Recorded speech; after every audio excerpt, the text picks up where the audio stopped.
ঢ্যাঁড়স চিংড়ি আমাদের অনেকেরই পছন্দ হয় না, কিন্তু আমার কিন্তু অবশ্যই এই জিনিসটা খুব ভালো লাগে। তার সঙ্গে এমনি ঢ্যাঁড়স আলুর তরকারি তো ভালো লাগেই, তার সঙ্গে যদি আবার চিংড়ি মাছের একটা জাদু পড়ে তো আরোই, মুখে দিলে তো চমৎকার গলে যায়। ঢ্যাঁড়সটাকে একটুখানি এরকম লম্বা লম্বা করে কেটে নিয়ে নুন দিয়ে ভেজে তুলে নেব। ওইতে একটুখানি তুলে নেওয়ার পর কড়াতে তেল দিয়ে আর একটু চিংড়ি মাছগুলো ভাজা ভাজা করে তুলে নিতে হবে। যখন চিংড়ি মাছগুলো ভাজা ভাজা করে তুলে নেবো, তারপরে আমি আদা জিরে কাঁচা লঙ্কা একটা মশলা বেটে রাখবো।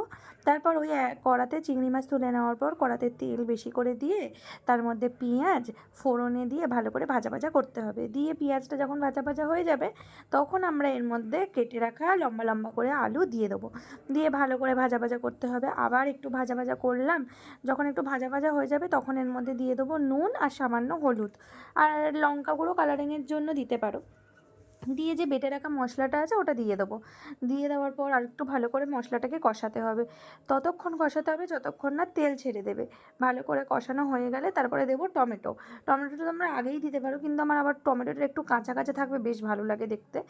দিয়ে ভালো করে নাড়াচাড়া করতে হবে। নাড়াচাড়া করে যখন একটু এরকম মানে তেলটা একদম গায়ে উঠে আসবে কড়ার গা থেকে, তখন তোমরা সামান্য একটু জল দিয়ে আবার একটু কষাবে।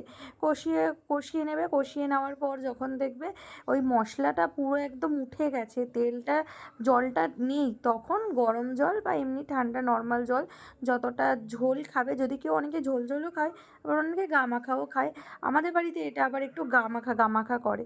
তারপরে দিয়ে জল দিয়ে ঢ্যাঁড়স আর চিংড়ি মাছ দিয়ে ব্যাস, এবার নাড়িয়ে চাড়িয়ে রেখে দেবো ফোটার জন্য।